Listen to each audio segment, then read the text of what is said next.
Ciencia de ida e volta. Moi boas, benvidos, benvidas nesta serie de podcast de Ciencia de ida e volta na Unidade de Cultura Científica da Universidade de Vigo, dedicados ao Día Mundial da Auga. Falamos da auga dende unha perspectiva xurídica e tamén vimos a situación da auga no planeta, como o cambio climático e a contaminación están causando graves consecuencias para o ser humano. Pero neste novo capítulo queremos ser optimistas e falar da auga dende outro punto de vista. A Universidade de Vigo conta cun campus especializado na auga, aquí no campus de Ourense, coñecido como o Campus da Auga, que é líder na investigación e docencia en materias relativas, pois iso, na auga. Hoxe acompáñanos Elisa Alén, que é docente neste campus, concretamente na Facultade de Ciencias Empresariais e Turismo. Elisa falarános da auga como atractivo turístico, da súa importancia no desenvolvemento deste sector en Galicia e da súa relación tamén co termalismo. Moi boas, Elisa, que tal? Bo día.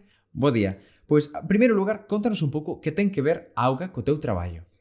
Bueno, pois a auga ten todo que ver co meu traballo, porque de feito, cando eu comecei na universidade, a carreira académica comeza cunha tese de doutoramento, e xustamente eu tiña interese polo sector turístico e daquela, pois o meu director de tese dixo, e por que non en balnearios? E dixen, pois moi ben, porque os balnearios son unha actividade moi importante na miña zona.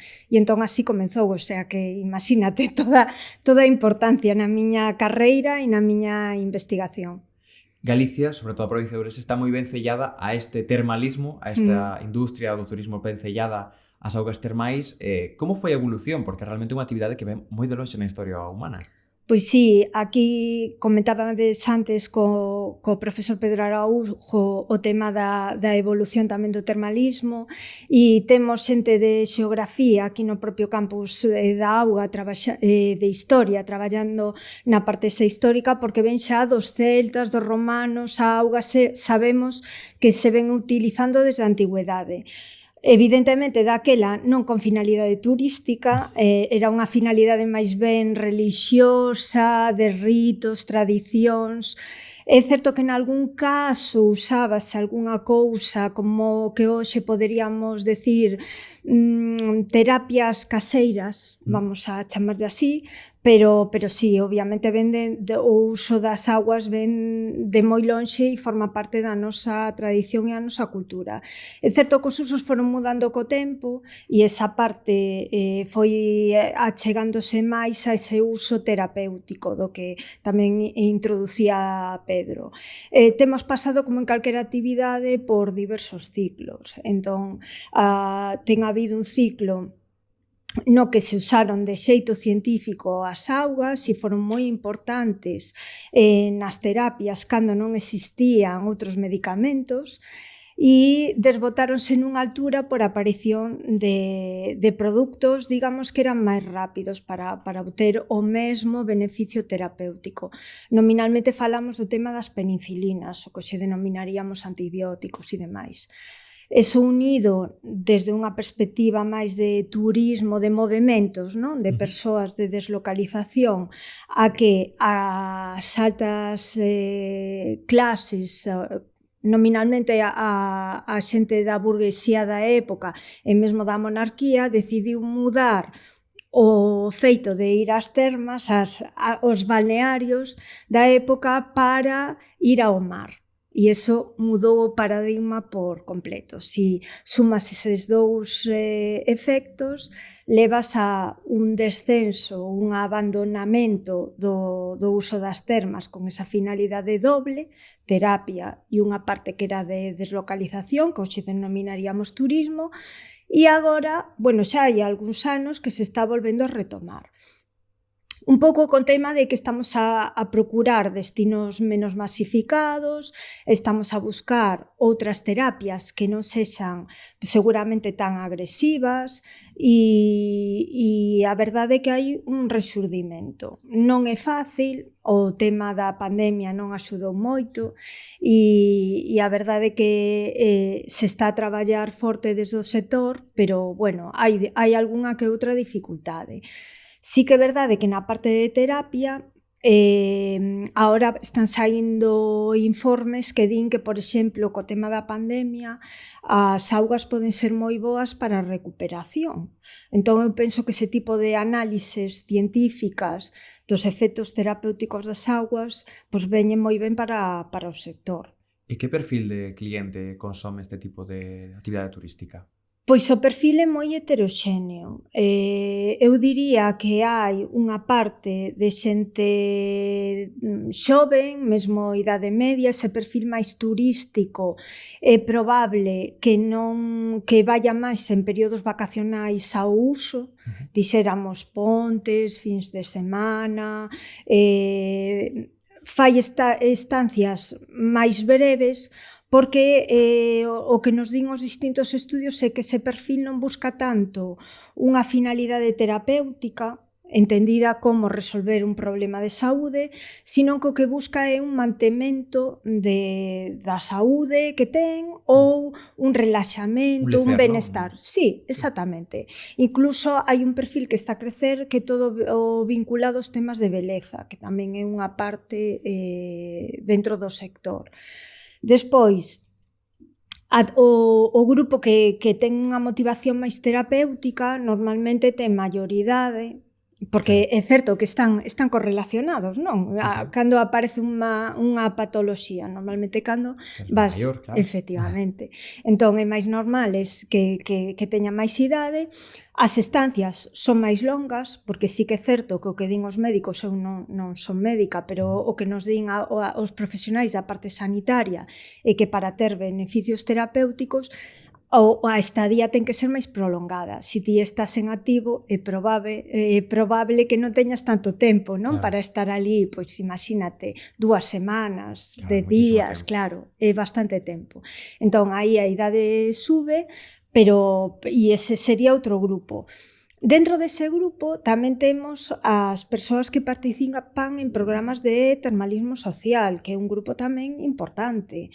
Temos varios programas, tanto a nivel nacional como a nivel autonómico e mesmo provincial, e eses formarían parte dos que van con esa motivación terapéutica.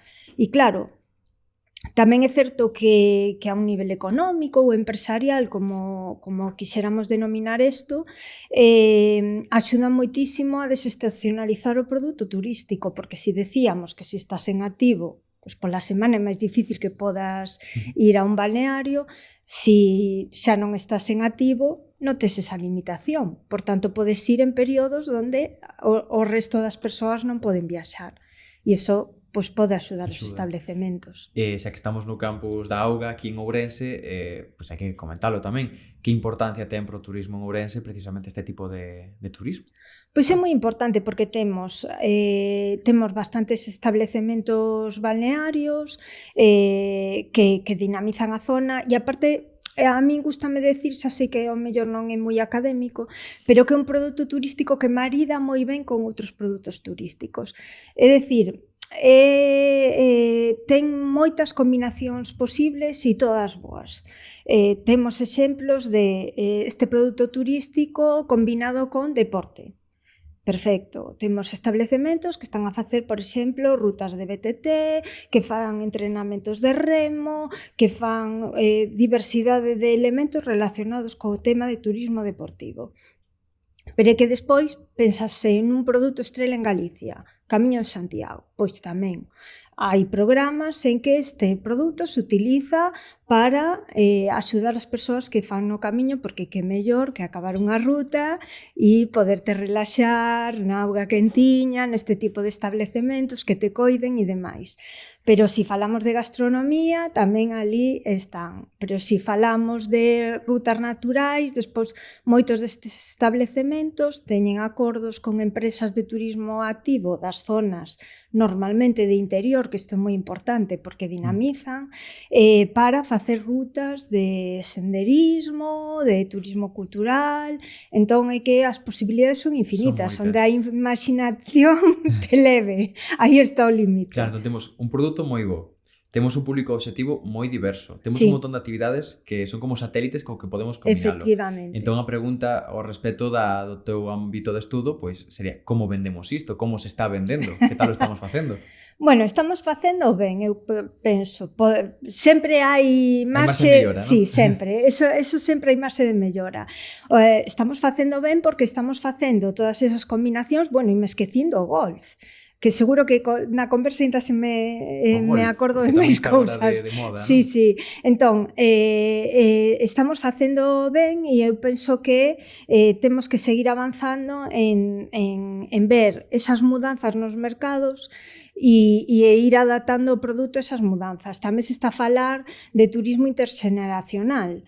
Un pouco esas persoas que van con turismo social das que eu falaba, de maioridade, pois despois moitos establecementos ven que volven cos netos, cos fillos e que ademais les gusta ese turismo familiar.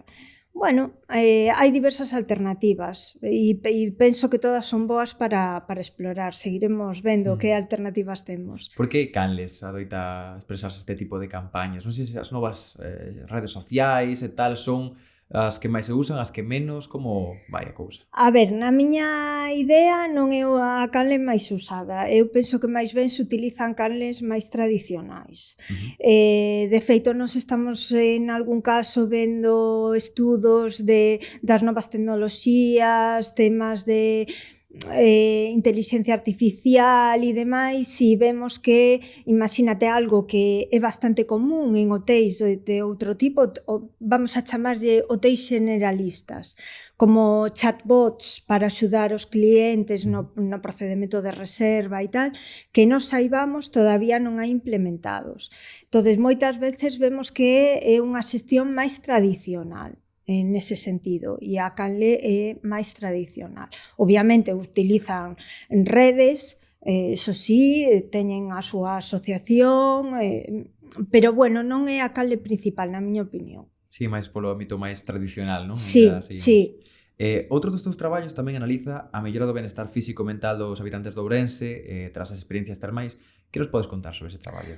A ver, ese traballo é un pouco diferente, porque aí non se estaba nunha instalación balnearia, a nosa lei galega establece unhos requerimentos específicos para os balnearios, non só que teñan augas minerais, sino que teñan servizo médico, instalacións adecuadas para levar a cabo os tratamentos. Isto é importante porque a min gústame facer a reflexión ou a indicación de que os balnearios son centros sanitarios. Ese traballo que menciona se fixo nas termas de Ourense, as instalacións que están ao longo do río. As augas son mineromedicinais, pero non son balnearios porque non hai servicio médico, non hai... Entón, aí simplemente o que se estaba avaliando era as persoas que estaban a participar nese momento dun baño nas termas, se lles propuxo facer unha meditación guiada a través de mindfulness. Entón, nese proceso, se tentou avaliar a través dun cuestionario que percepción tiñan do proceso e se sentían algunha melloría no seu benestar. Obviamente, esa melloría non é avaliada como en outros estudos, non por un persoal sanitario, non? É unha percepción absolutamente subjetiva de que a persoa dice, sí, me sento mellor despois de ter participado nesta actividade, ou non sentín nada respecto a outras veces que veño pola miña conta e fago isto pola miña conta. E sí que vimos que había unha percepción subjetiva de melloría. En todos os podcasts de Cogallo do Día Mundial da Auga saiu sempre este tema, o impacto do cambio climático nas augas, no teu eido concretamente, como impacta o cambio climático ás augas termais e ao turismo, concretamente. Pois mira, neste sentido, decirche que nos estudos que temos feito, diríamos que a parte do sector termal é un dos sectores en que se preocupa máis pola sostenibilidade. Por que? Porque eu penso que os establecementos son conscientes da fragilidade do recurso. Entón, desde os perímetros de protección, que son as zonas que teñen que ter exclusión dunha serie de actividades para protexer o recurso, o caudal que poden tirar da instalación, pero son instalacións que están moi preocupadas por a xestión da agua, son instalacións que están moi preocupadas por todos os temas de aforro de enerxía, de feito moitos deles utilizan a xeotermia, están moi preocupados por temas de reutilización, por temas de alimentación, utilizar produtos de quilómetro cero, que é outro dos temas que nos traballamos en turismo de sostenibilidade, axudar as economías locais. En Galicia, a maioría dos establecementos están en zonas de interior, entón dinamizan moito a economía local e por iso esta é unha actividade que ten moita importancia. Están bastante implicados co tema da población tamén para temas de emprego, de axudar a emprendementos, como exemplo que eu mencionaba antes. Fan acordos con empresas locais, entonces isto tamén facilita a xeración de outras actividades económicas. Despois tamén teñen outro tipo de elementos como formación para outros profesionais no uso das aguas ou fomento da propia cultura termal entre a xente a través de xornadas de divulgación. Nalgún caso, nos sabemos de temas específicos, pois non sei, hai pouco poñía de exemplo un establecemento que reutiliza as telas que teñen algún furado de sábanas e demais para facer traxes para o persoal do establecemento.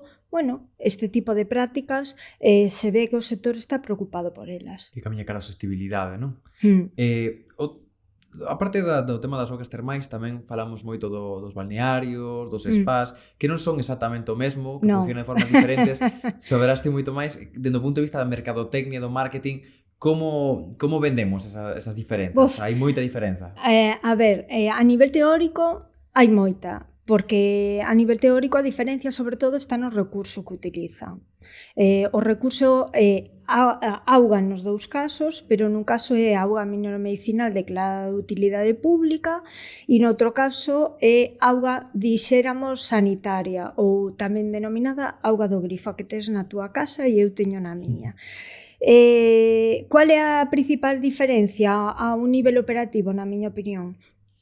Como eu mencionaba antes, os balnearios teñen unha regulación específica e son centros sanitarios.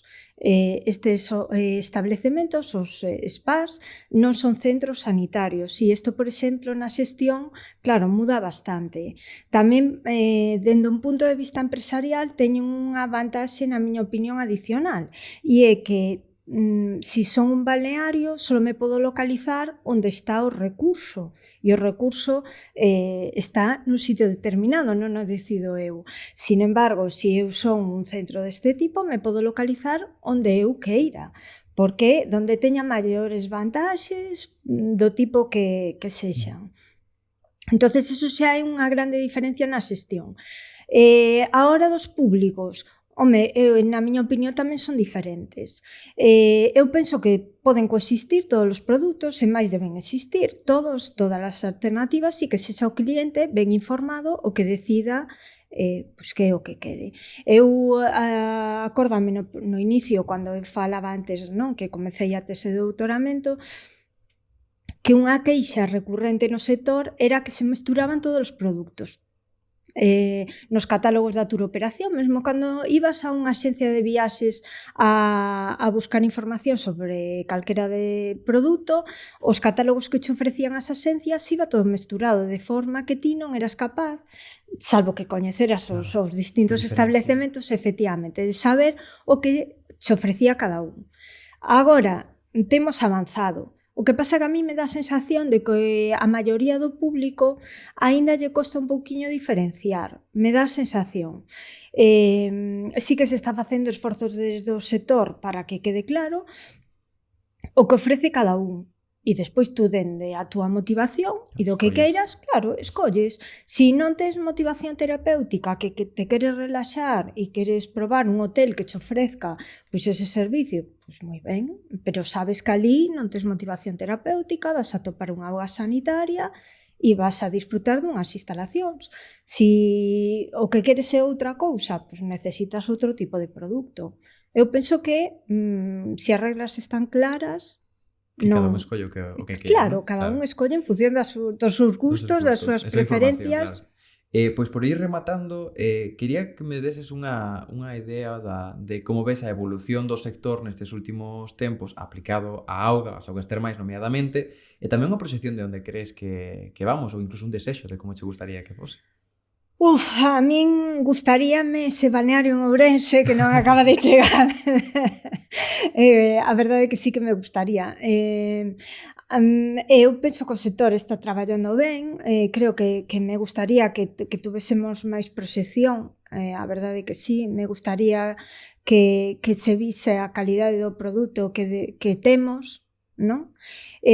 Penso que ás veces hai oportunidades que non se acaban de aproveitar desde os dous ámbitos, desde o ámbito turístico e tamén desde o ámbito da terapia, do que eu non son experta, pero sei que existe e que é moi importante, e penso que eles están a facer un traballo que espero que algún día no sector se vexa recompensado. Están a traballar moito con asociacións, moito con temas, por exemplo, de termalismo infantil, moito con outros temas para axudar a determinadas patoloxías que se sabe que un produto que é óptimo e non ten tantos efectos secundarios como ao mellor a solución farmacolóxica, pero a mensaxe eu penso que aínda non acaba de chegar, non?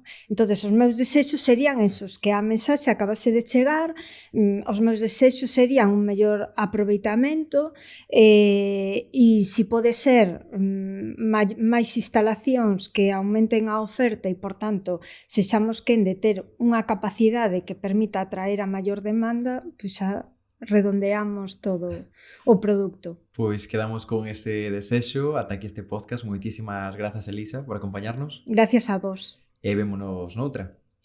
Gracias.